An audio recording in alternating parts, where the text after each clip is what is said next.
Welcome to Straight from the Gavel. I'm your host, Dave Barber, coming to you this day from the House Finance Room, room 35 inside the Rhode Island State House. And our guest this particular day is certainly no stranger to this room because he serves on the most important House Finance Committee. He represents the communities of Warren and Barrington. It's my pleasure to welcome a gentleman that we've had the good fortune of interviewing before. We're certainly glad to have him with us today, the Honorable State Representative Jan Malik. Representative, it's good to see you. Thank you, Dave, and thanks for having me on your show today. Well, it's certainly timely that we're having you today. We're taping this on a day where you have a special legislative commission meeting that you chair that is examining our state's sales tax. And I guess you're probably looking at it from every particular angle. Tell us about that commission. Well, it's called the Sales Tax Repeal Commission. And, we put it together last year, with the approval of the Speaker and the President of the Senate, to make a study on the sales tax. I mean, I came up with, by talking with a few people about, we already looked at the income tax problems in the state. We looked at the gambling, which is number 3 in revenues for the state, and number 2 is sales tax. And it seems like in my many times up here, I haven't seen a study done about the sales tax. So I figured, let's take a look at it, and we're looking at with the sales tax, if we repeal it in the state of Rhode Island, what could occur for the state of Rhode Island? You've actually suggested that in the past. You'd like to see it, if you had your way and you could wave a magic wand, you'd like to see sales tax just eliminated altogether, right? Oh, there's no doubt. I think everybody would. But guess what? From something as good as that, something else can happen. So, that's the problem. It's $900 million. Where do we find that to support the state, our roads and stuff? And that's what I'm hoping we can come with, at the end of the commission to figure out a way how to do it, to eliminate it from 7 to 0. And if we can't afford that, maybe we can find a way to lower it to be competitive with our neighboring states. Well, we're going to talk about that at great length today, and that's one of the key reasons why we have you here. But tell us a little more about the commission. Who sits on the commission? What's the makeup of the commission, if you will? Well, we have 3 senators. We have Senator Pearson from Cumberland. We have the great senator from Barrington, Rhode Island, Senator Bates. Mm-hmm. And Senator Wally Felag from Warren, my home community. We have 3 representatives on there. We got Patricia Morgan from West Warwick, Representative Morgan. We have Representative McNamara from the great city of Warwick, and myself from the House side. Also, we have on there is Dale Venturini, the president of the Hospitality Association. We also have Laurie White for the Providence Chamber of Commerce. Also, too, John Simmons from Rhode Island Public Expenditure Councils. And also, too, we have Rosemary Galugli from the Department of Revenue. So obviously, we have people on this commission that aren't politicians.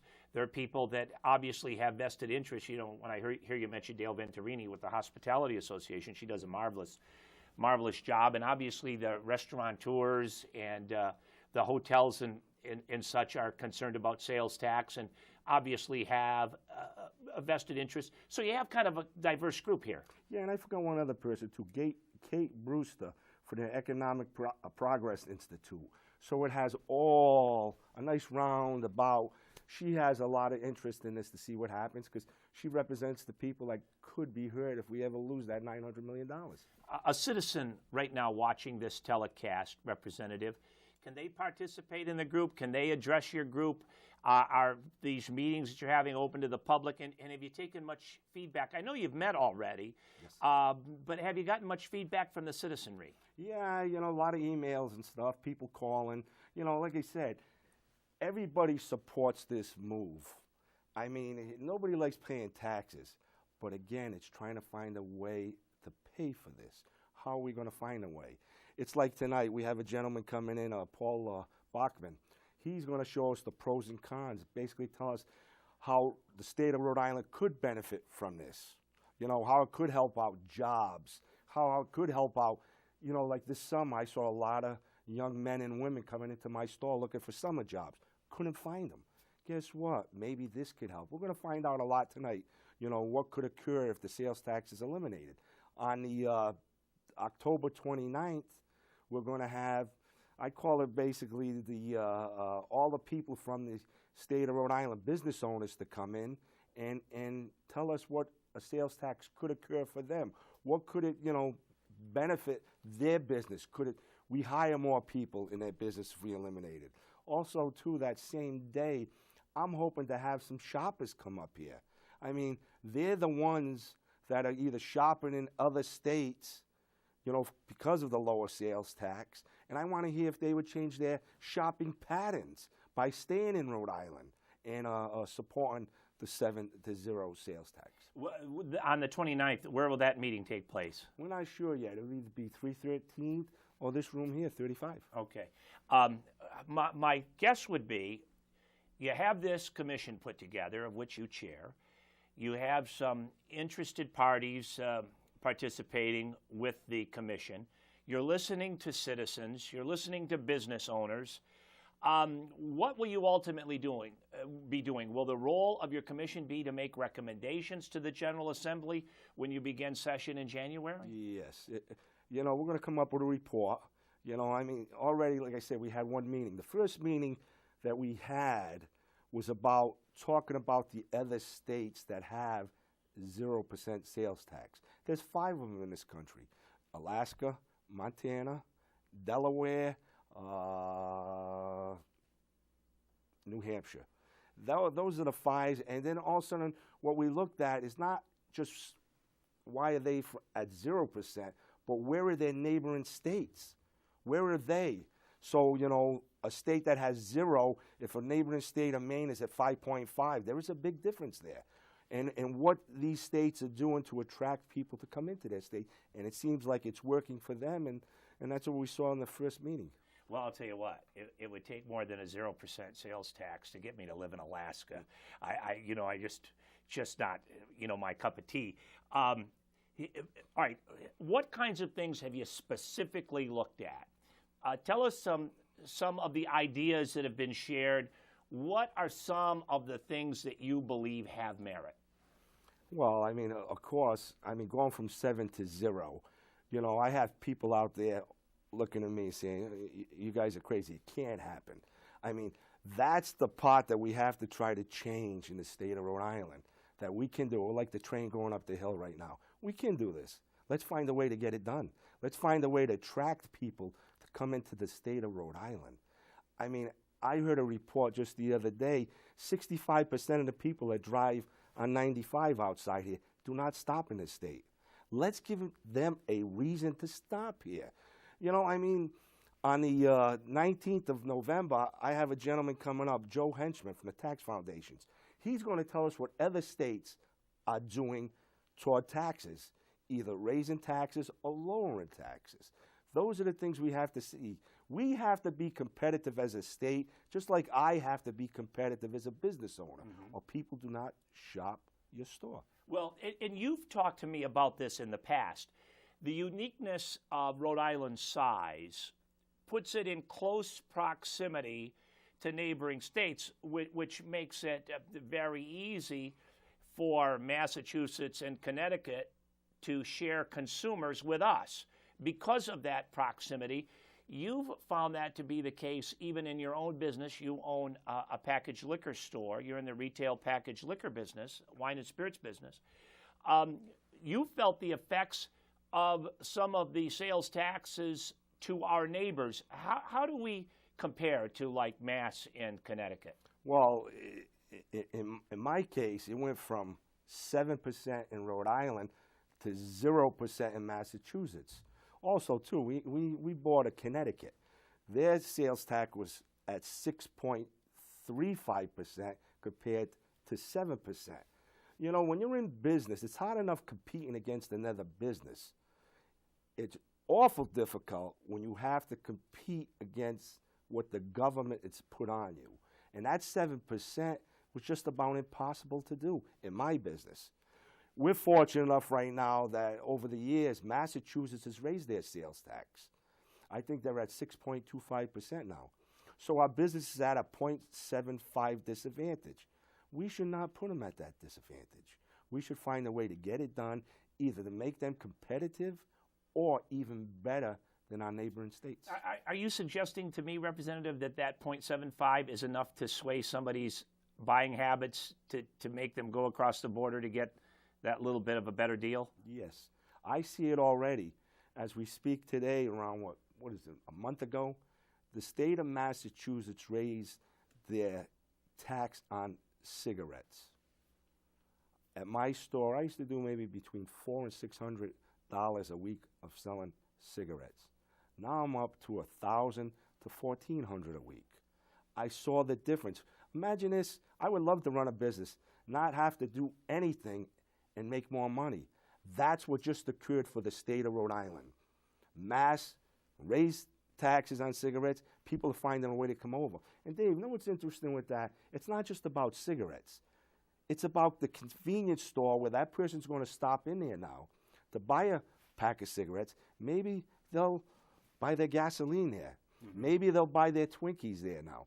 Mm-hmm. Maybe they'll buy their scratch tickets, where a few years ago when we raised the cigarette tax, scratch ticket sales went down. There's a reason for this. Everything snowballs together. You got to find a way to get the people, first of all, to come into our state, and then number two, to shop in our state. Exactly. Now, I moved here in 2006 from Michigan, and Michigan had a 4% sales tax, but it was 4% on everything. Every type of commerce, you paid a 4% tax. When I moved here to Rhode Island, I was a little curious at first because we have certain things that have zero tax. And you believe the 7% tax that we have is too high and is prohibitive to business and to commerce. And you said at the onset of the show today, this is the first time that we've taken a real serious look at our sales tax. Do you know how they came up with this scheme in the first place? I mean, like clothing, no tax. Groceries, no tax.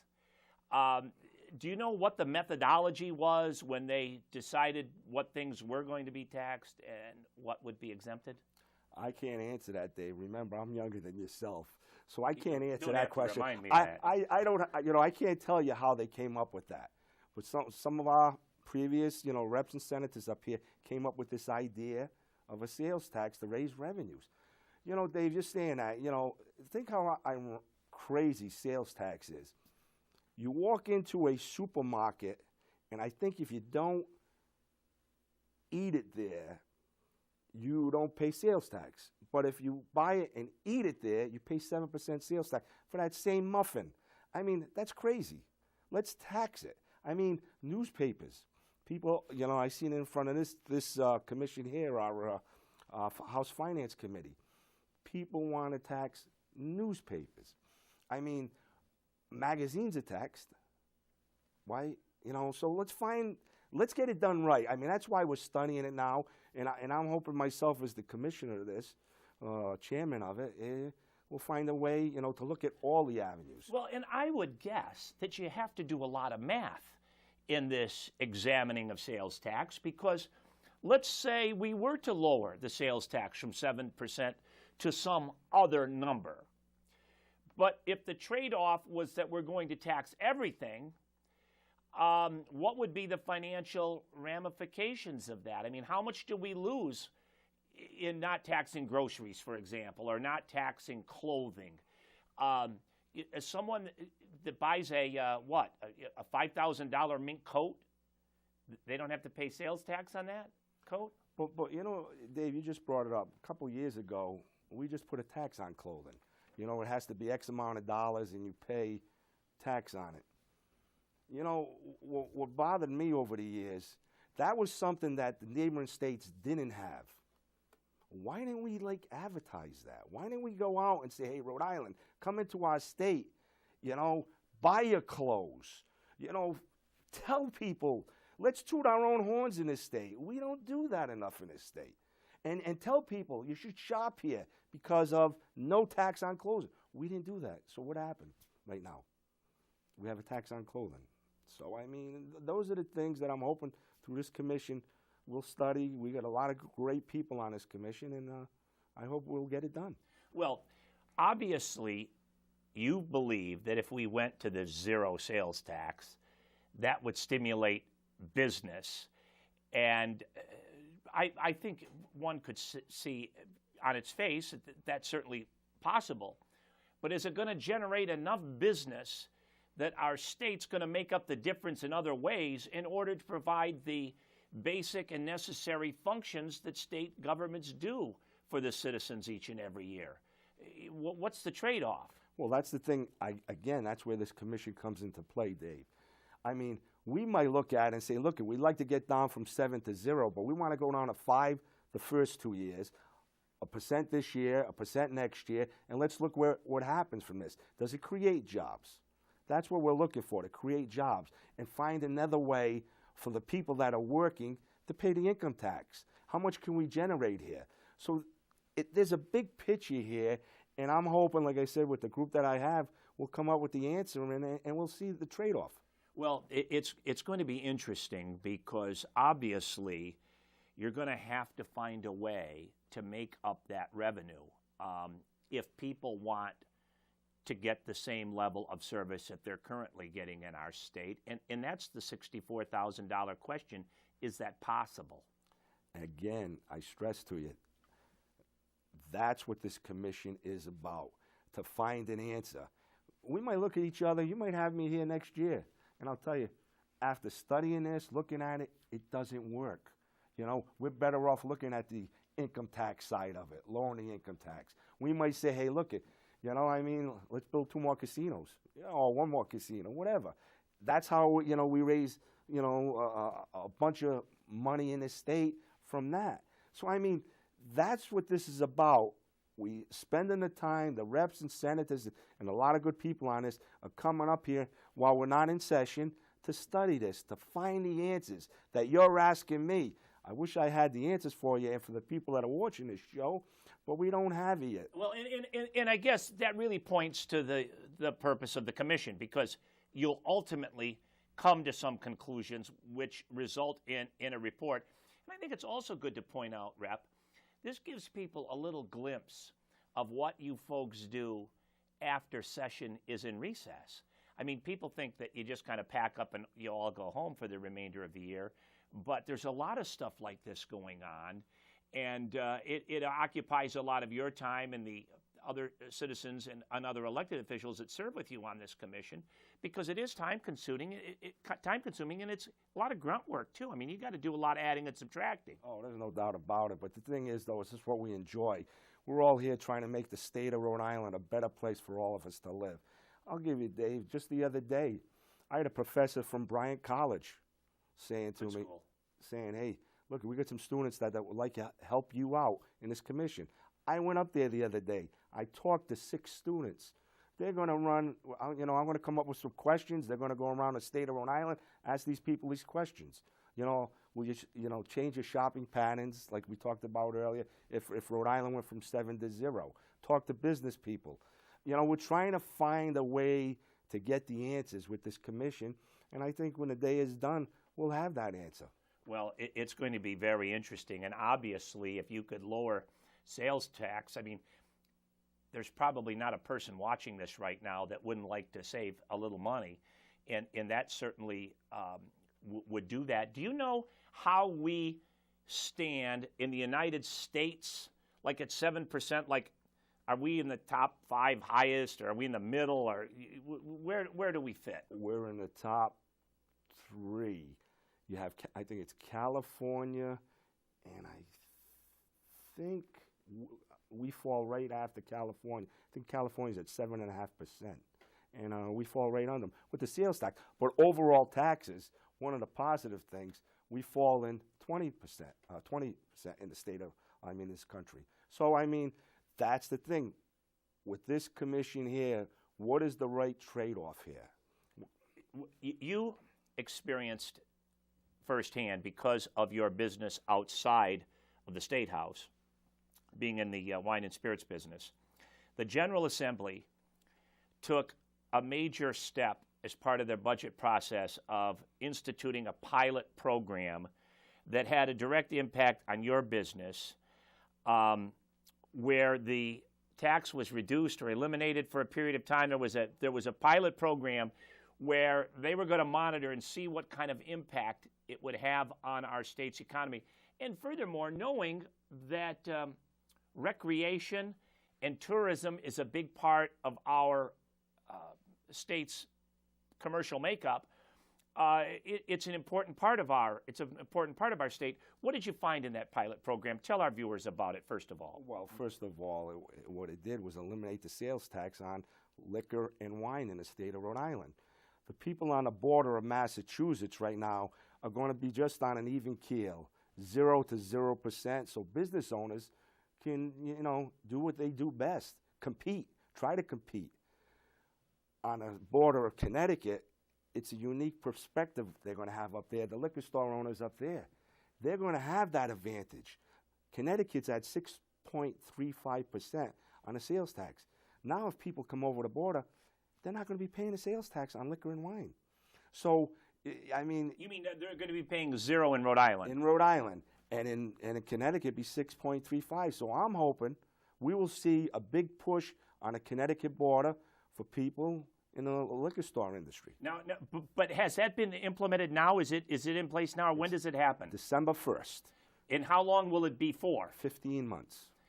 So this pilot program will last for 15 months. So you'll get a real indication, probably in short order, what's going to happen with your business. You've got to see a spike in sales, I would think. Well, that's why I hope we did it, because people don't realize there is an excise tax on alcohol that's paid through a distributor. Anything that comes into the distributor in the state of Rhode Island, they pay a tax on it. So alcohol was a double tax. You paid it through the distributor, which the consumer pays for, and then number two, when they brought that product to the register, they paid another tax on it, which I think is unjust anyways. You know, I've always had an idea regarding taxes. I always thought taxes on used cars was a little unfair, because if it was a used car, the tax had already been paid on it one time when it was sold as new, sales tax.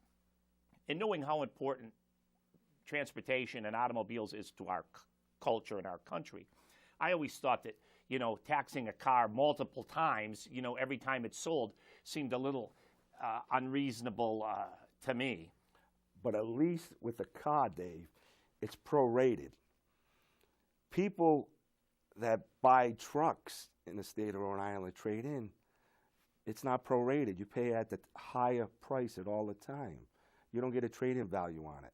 So, I mean, hey, that's something we can look at. I mean, can you imagine? We eliminate the sales tax, you buy your next used car, because you look like the type of guy that's pretty, would buy a used car, right? And you won't have to pay any sales tax. Well, now, on this program that,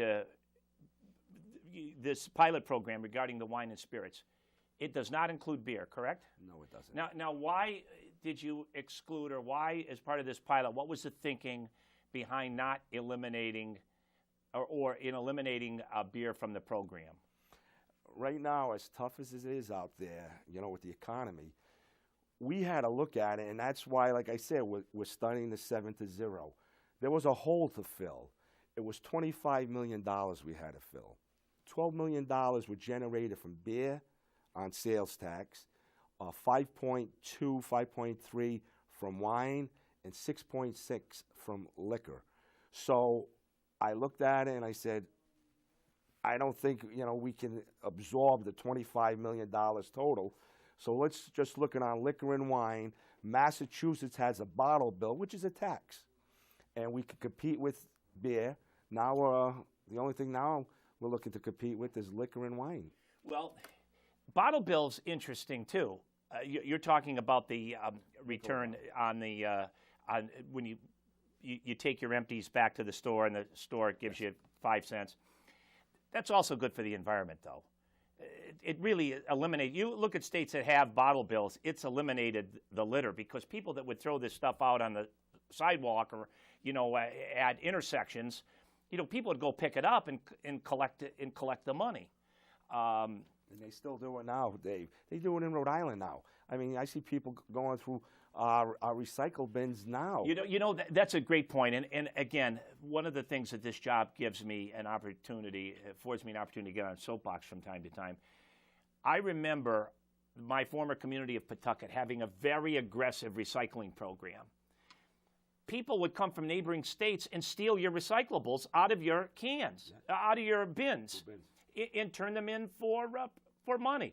That cost the community of Pawtucket money because that was factored in ascertaining what the garbage collection costs are going to be and fees are going to be. The only thing is, can you hear the argument people saying, hey, beer drinkers are more blue collar, they're kind of the everyday Joe, the working class people, they're still having to pay a tax during this 15-month pilot program. That maybe the people that were least able to afford it are still getting hit with the tax. Well, at least the good thing about it, Dave, is that their wife probably drinks wine, so they get half of what they're looking for. So it's your belief that during this 15 months, the state of Rhode Island will lose $25 million in revenue. That's what the projection, is that the projected loss? It would have been if all three phases, the beer, liquor, and wine, that's the total there of all three phases. Okay. And that's why we just looked at liquor and wine. Remember, Dave, when you talk a sales tax, it's a progressive tax. A progressive tax. The higher the product that you buy, the more sales tax. Correct. Let's say a bottle of any type of rum, Captain Morgan, $29.99. That's close to $2.40 sales tax. Guess what? Every year that bottle goes up in cost. And guess what? People are going to be paying more sales tax. More sales tax. So at least on the excise tax size, which, like I said, the distributors paid, that's paid by the volume in the bottle, the gallons. So that doesn't change. But if the consumption changed in the state of Rhode Island, the state of Rhode Island will make as much money or more money.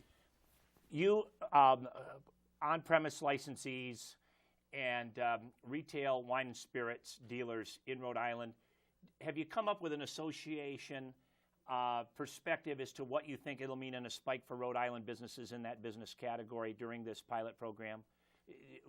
What you'll realize in added business? Well, I'm hoping it's not just the added business. We just want to get back to where we were 2.5 years ago. I mean, like I said, people have heard my story. They're tired of hearing my story, but there's other people out there. There's 26% of us on the Mass border. They felt the same pain that my business felt. That I dropped in 2.5 years 20%. I mean, no small business can absorb that. That's significant. It's a tough go. And again, like I tell people, if it's up to myself, my wife, us being rude to customers and falling back that 20, that's our own stupidity. This had nothing to do with what we were doing. Representative, I mentioned that you're in this room a lot because you serve on the House Finance Committee. How are we looking as we will soon be approaching 2014? There's yet another projected budget deficit that's looming. Are you and your colleagues on the House Finance Committee prepared for the challenge? I think so. I mean, every year we're prepared for the challenge. But, you're hoping that maybe someday we can come up here when there's no deficit. I mean, last year, after the 2013 budget, you saw there was an increase. I think it was $96 million. So, I mean, I'm hoping, and I got to give my chairman a ton of credit. He looks to the out years. Helio Mello looks to the out years. How can we accomplish that? And I've been up here for a few years with chairmen, on the House Finance Committee. He's the first one that looks to the out years. And I got to give him all the credit in the world. Well, we certainly could use an uptick in our economy, too. That would certainly help. Representative Jan Malik, you spiked a lot of interest today with our viewers talking about reducing sales tax here in our state. Thank you so much for coming on. Dave, thank you very much. It's always an honor to be on your show. Well, and I wish you and the other members of the commission the very best as you continue to move forward looking at sales tax in Rhode Island. And thanks to you, too, for watching. Remember, my name is Dave Barber, and you heard it straight from the gavel.